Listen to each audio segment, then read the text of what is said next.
शाळेत हिंदी भाषा अनिवार्य केल्याच्या विरोधात मनसे आक्रमक झालेली पाहायला मिळते। भूमिकेवर आपल्या ते ठाम राहणार आहेत। मनसेने सरकारला अल्टिमेटम दिलेला आहे। येणाऱ्या दिवसात मनसेचं पुढचं पाऊल दिसेल असं म्हणत मनसेने सरकारला इशारा दिलेला आहे। राज्यभरात मनसे मराठी जागर परिषद घेणार आहे। राज ठाकरेंच्या सूचनेनुसार राज्यभर मराठी जागर परिषद घेतली जाणार आहे। आज सकाळी 11 वाजता मनसेचं असलफा मेट्रो स्टेशन जवळ आंदोलन घेण्यात येणार आहे।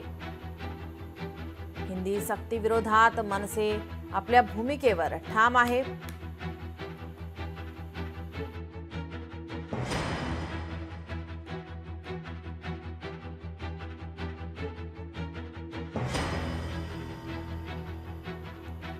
आपले प्रतिनिधी भूषण शिंदे आपल्यासोबत जोडलेले आहेत। भूषण, आपण पाहतोय मराठीच्या मुद्द्यावरून मनसैनिक आक्रमक पाहायला मिळत होते। यानंतर आता हिंदीच्या सक्तीनंतर मनसे सुद्धा आता या ठिकाणी आक्रमक पाहायला मिळत आहे। आपली भूमिका या ठिकाणी स्पष्ट करताना पाहायला मिळतात।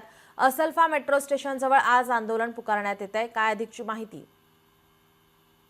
नक्कीच नीलम, एकंदर शालेय शिक्षण धोरणामध्ये इयत्ता पहिलीपासून हिंदी भाषा ही अनिवार्य केल्याच्या विरोधामध्ये मनसे ही आता आक्रमक झालेली आहे। आणि एकंदर पाहिलं तर या संपूर्ण गोष्टीवरून काल अनेक खलबतं झाली, अनेक राजकीय प्रतिक्रिया देखील उमटल्या। मात्र आम्ही या संपूर्ण भूमिका ठाम असल्याचं काल मनसेकडनं स्पष्ट केलेलं आहे। त्यामुळे येत्या काळामध्ये मनसे ही या संपूर्ण विषयावरून आक्रमक होणार आहे। त्यासोबतच मनसेकडनं एकंदर या संपूर्ण सरकारला हे संपूर्ण JR जो आहे तो मागे घेण्यासाठी अल्टिमेटम दिलेला आहे। त्यामुळे येत्या काळामध्ये मनसे विरुद्ध सरकार अशा प्रकारे चित्र देखील रंगणार आहे। आणि संपूर्ण या गोष्टीमुळे कुठेतरी मराठी भाषेचं अस्तित्व संपूर्ण जात असल्याचा आरोप देखील मनसेकडून केला जात आहे। त्यामुळे येत्या काळात हा संपूर्ण जो वाद आहे तो अधिक चिघळणार आहे। त्यासोबतच काल मनसे अध्यक्ष राज ठाकरे यांनी अनेक गोष्टींची सूचना देखील केलेल्या आहेत, आपल्या पक्षाला केलेल्या आहेत।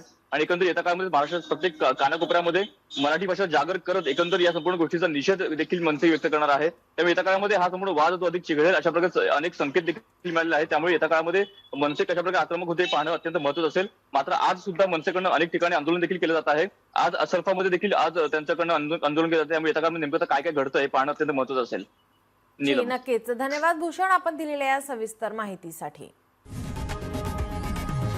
लोकशाही मराठी ऐका, पहा, जागरूक रहा।